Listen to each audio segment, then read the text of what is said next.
سماج میں پھیل رہی غلط فہمیوں کو دور کرنے کے لیے لکھنؤ میں ایک اجلاس منعقد کیا جائے گا۔ آئندہ 15 دسمبر کو لکھنؤ میں منعقد ہونے والے اجلاس میں علماء، دانشور، وکلاء اور صحافت سے وابستہ لوگ خصوصی طور پر شرکت کریں گے۔ پیش ہے لکھنؤ سے طارق قمر کی یہ رپورٹ۔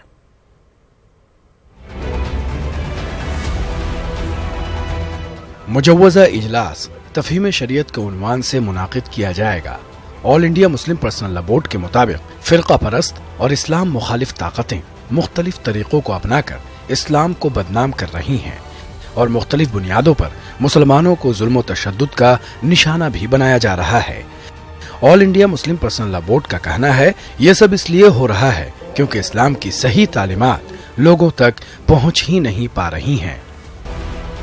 کہ تفہیم شریعت کمیٹی نے مختلف علاقوں میں ورکشاپس ہولڈ کیے ہیں۔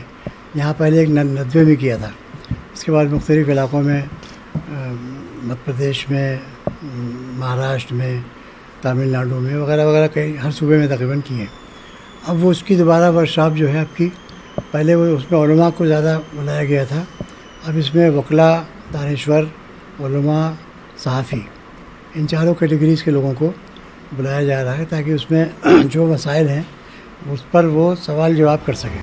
یہ ایک حقیقت ہے کہ مختلف موضوعات پر بورڈ نے معنی خیز پیش رفت کی ہے، حالانکہ کچھ لوگ یہ بھی کہتے رہے ہیں کہ بورڈ کا دائرہ بھی نہایت محدود ہے اور رفتار بھی وقت کے اعتبار سے بہت سست ہے، تاہم بھرم ابھی بنا ہوا ہے۔ جو مسلم پرسنل لا سے متعلق مسائل ہیں ان سے لوگوں کو واقف کرایا جائے، جس سے کہ اسلامی شریعت کے متعلق جو لوگوں کے ذہنوں میں غلط فہمیاں ہیں اس کو دور کیا جا سکے۔ اسی سلسلے میں دسمبر میں ایک اجلاس انشاءاللہ لکھنؤ میں ہوگا۔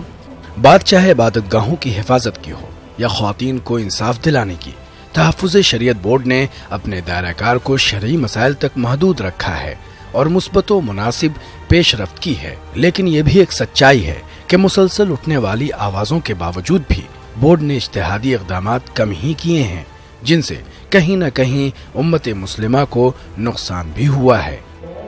نیوز 18 اردو کے لیے لکھنؤ سے طارق قمر کی رپورٹ۔